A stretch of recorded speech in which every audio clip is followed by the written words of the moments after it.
You mentioned China, and this is something that you've written about as well, the Uyghur detention, the Uyghur repression, whatever you want to call it, in Western China.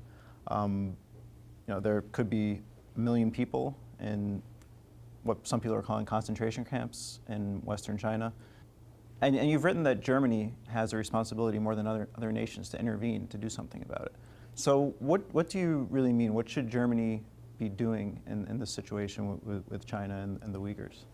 I mean, the situation is sad in many regards, but it's super sad also that in the sense that you wonder why the Chinese leadership did that. If you look into the economic development and the societal development of China, you could say, like, from Hong Kong to, like, if you have this whole country and like everything beneath that line in the south is going great, like economically wise. There's Shenzhen, a huge hub, and there's plenty of other cities that do well. So why going north of that line and having like Tibet and Xinjiang, and also in Inner Mongolia, where you have some would argue occupied territories, and others would say that's part of China. We won't go there, but like, there is no need actually to change the policy that has been in effect until Xi Jinping came to power, which was like to somewhat, I mean, there was a Han dominance, but it was like still like trying to manage somehow the other ethnicities. But now this all changed to an extent that, from what we know now, there is up to 1 million people like in concentration camps, but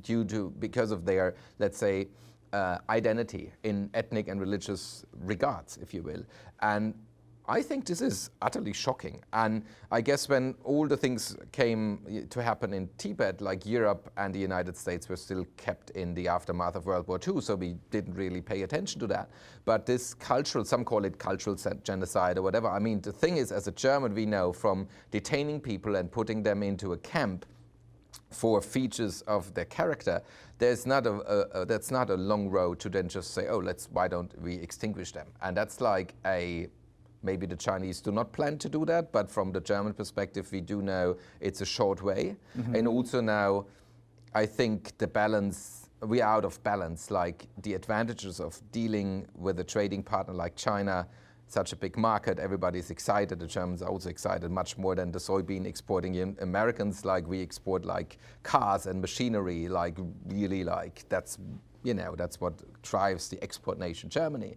But when it comes to genocidal tendencies, genocide is not an opinion. It's also not a legitimate policy measure. So I think the Federal Republic of Germany and our European allies, we have to make that quite clear to the People's Republic of China that we do not accept these concentration camps. And I'm happy that there have been some signs that internationally policymakers are not willing to keep up with China in that sense.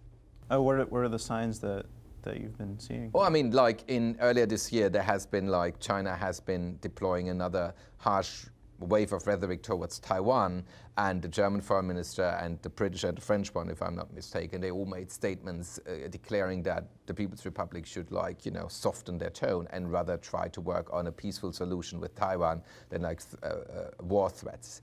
And I think that's where I think you can see in the last 2 years also that the world has been changing its perspective on China's ambition, and that means Xi Jinping's ambition.